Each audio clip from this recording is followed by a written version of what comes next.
In this video, we are going to be talking about how to smash your assessment center in order to convert it successfully into an offer.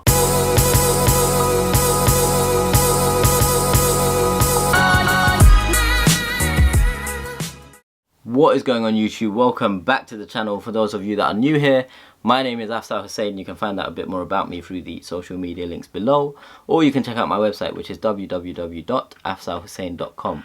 If you aren't already, do consider following me on LinkedIn, and if you want to have an influence on the videos I create, you can follow me on Instagram. In today's video, we are going to be talking about how to ace your assessment center. So we're going to be touching on smashing the interviews, making sure you do well in the psychometric tests, making sure you do well in any role plays, making sure you ace your presentations, your group exercises, your individual presentations, in-tray exercises, every single thing you need to know about an assessment center. We are going to be talking about how to make sure you convert it into a full-time offer or an internship offer. Our last video touched on what exactly is an assessment center and what actually happens on the day. I thought it only makes sense to make this video. And so today we're going to be touching on all the best ways, all the ways that you can do well in your assessment center if you've got one coming up. If you know of any people with an assessment center coming up, make sure you share this video and the previous video with them so they can hopefully get some value from these videos. Let's get straight into it. Okay, first and foremost, everyone knows this, you've probably heard it over and over again. Practice makes perfect. Preparation is key. Preparation really is key. You need to prepare. Now, when I say preparation is key, what do I mean by that?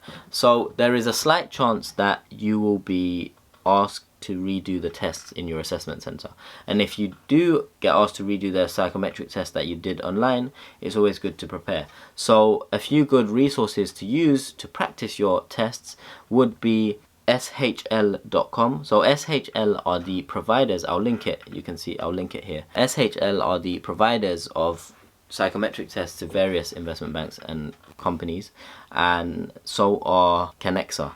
I'll link them as well, and you have the links below in this video. If you Google psychometric tests, practice tests, or practice psychometric tests, you're going to get tons of resources. Just practice them throughout, so you're not letting yourself down on the assessment center day, and you've got that area covered. Another thing you can prepare is research the company's website. Make sure you know their core values, make sure you know what they expect from an ideal candidate, make sure you have a decent understanding of the company's culture, because you're going to an assessment center and you want to show them that, yes, I fit your culture and you guys should hire me as opposed to all these other candidates here if you had to choose one of them. So make sure you do your research on the company's website and you know what they're expecting from you as a student or a candidate. Basic tip: arrive early, don't be late. You don't want to be that one person that turns up late on the day, because it just doesn't leave a good impression. So make sure, if you need to, go to the office or location a day or two early and check out the area. Make sure you know how long it takes to get there, but always be early. They say on time is late and early is on time, so always be early.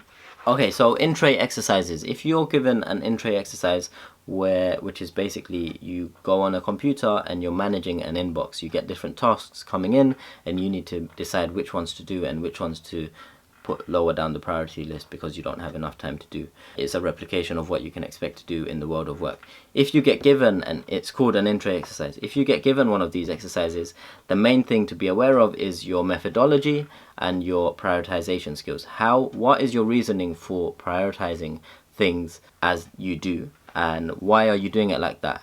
So they test your time management skills and your prioritization skills. Now, my piece of advice for you when doing this is always prioritize on the level of urgency, and if it's client demanded. If it's a client piece of work and it's really urgent, then it likely needs to get done ASAP, as opposed to an internal piece of work that has a longer deadline and isn't so urgent. So always focus on, when is the piece of work due?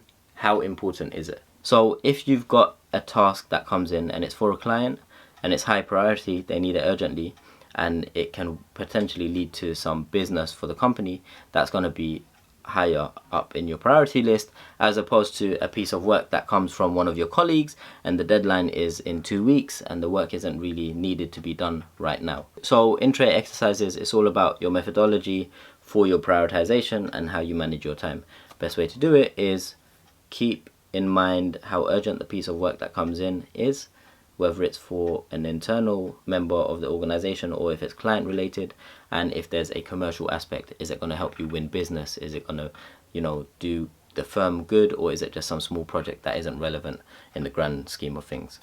This brings me on to group exercises. Look, there's always one candidate at every assessment center who is annoying, who tries to take all the limelight, who tries to speak up in front of everyone and crowd everyone out. Don't be that person. Be the individual who remembers people's names, who offers to keep track of time, who keeps the team on track, who plays a leadership role, who brings quieter individuals into the conversation, and someone who everything you say, make sure you have a rational reasoning for saying that. So don't just say things for the sake of saying them. Make sure you have good reasoning behind your answers and behind your comments and behind your suggestions, because the HR people and the employees that are assessing you, they are going to be well aware of what the answers are and what an ideal candidate would say, and they'll be well aware of if you're just blagging it or if you have actual rationale behind your answers and suggestions. So make sure you think things through, make sure you're digesting the right information accordingly, make sure you prioritize what information to take into consideration,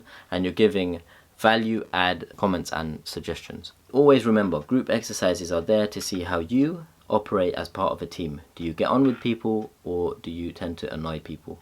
Do you help bring the best out in people, or do you make people feel bad? So you want to be that individual who they look at and they think that candidate is doing everything right. They fit the culture of this firm. They bring the quieter people into the conversation. They provide value add comments, and everything they say, people tend to agree with them, and so that's a sign of a leader.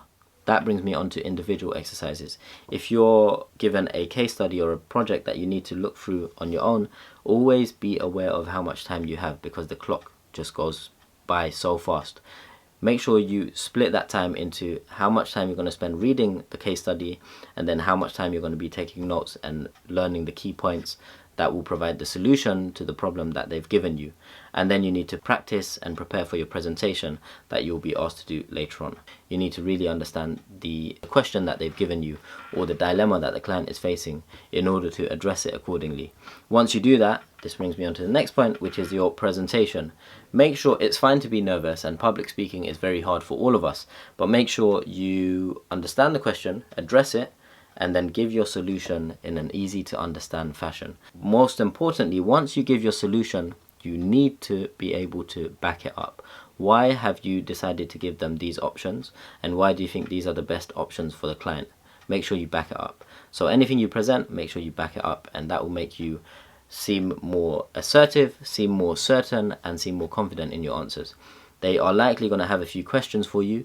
If you do know the answers, answer them accordingly. If you aren't aware of an answer, it's completely fine, because it's kind of role playing. Say, at this moment I don't have this answer, but I'm more than happy to look into it and get back to you. Or you can take a rational guess. So you'd say, I would imagine it is this because of XYZ. However, I'm more than happy to get back to you with the full answer. Basically, they want to see that you know how to respond to clients, you know how to manage a situation, and you know how to address a problem if given one. If you're doing a presentation as part of a group, make sure everyone has an equal amount of time to speak. Don't talk more than other people, because then the people assessing you might think you were unfair and you took most of the time. Don't speak less than all the other people, because then the assessors might think you're a bit shy compared to all the other individuals. So make sure you don't go first and don't go last. Go somewhere in the middle. That's a tip I would give you, because that way you can assess the vibe and the length of presentations from all the other individuals. If it's a group presentation, there's usually 5 of you. Presentation is no longer than 10 minutes, so it's about 2 minutes each. Your roles will be split accordingly between your team. Make sure you speak about something you're comfortable with, and just be yourself. Last but not least, this brings me on to interviews. So you will guaranteed have an interview or 2 at your assessment center, and as we've previously mentioned, you need to know your competency based questions. So tell me a time when you did XYZ. You give them an example. So tell me a time when you displayed leadership skills. Tell me a time when you displayed attention to detail or communication skills. Tell me a time when you went above and beyond. All these questions are competency based questions, and you can answer them using the STAR technique, as I've mentioned previously. So situation, task, action, result. What was the situation? What was the task at hand? What was the action that you specifically took? Not the team, but you. And what was the result of that action? use that structure for all of your competency-based questions. Technical questions will focus more on the company specifically and the division that you're applying to. So make sure you know your technicals as well as your commercial awareness. Tell me a recent article that you read. Don't just tell them about a recent article you read or something that's going on in the news. Have an opinion. Make sure you mention an article, but what's your opinion? That's what matters most. What is your opinion on this recent article that you read? If you can have an opinion, then it sparks a conversation, and that will make you stand out more than a candidate who just regurgitates an article that they recently read. And then you've got the brain teaser questions, which are there to throw you off. They don't expect a right answer, they just want to see how your mind operates and what your thought process is.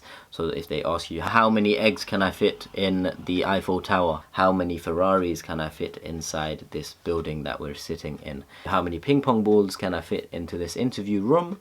You would use your estimates of a ping pong ball's width and multiply that accordingly to the width, height and diameter of the room that you're in. Brain teaser questions are there solely to test your rational thinking, thought process, and how you get from A to B when given a tough question that is initially you'd think it's tough to answer, but it's just the thought process that they want to see, and if you have the right thought process. More than anything, for interviews and throughout the day, you want to build rapport with the individuals, the HR people, the people assessing you, the people you meet on the role play, whoever it is. You want to build rapport, show them you're the right fit for the culture, show them you give reasonable, well thought through answers, make them think that you're switched on and you are the right fit for the culture. But more than anything, you want to just be yourself. Don't worry too much. Be confident. Prepare ahead of time. You want to research. You want to know your answers to why you want to join this company. You want to know your answers to why you are the right candidate. You want to know your answers to why you want to join that specific area or that specific team that you're in an assessment center for. Because if you know those things and you've done your research and you're good at your numerical tests and psychometric tests, then naturally you're going to perform very well in the assessment center.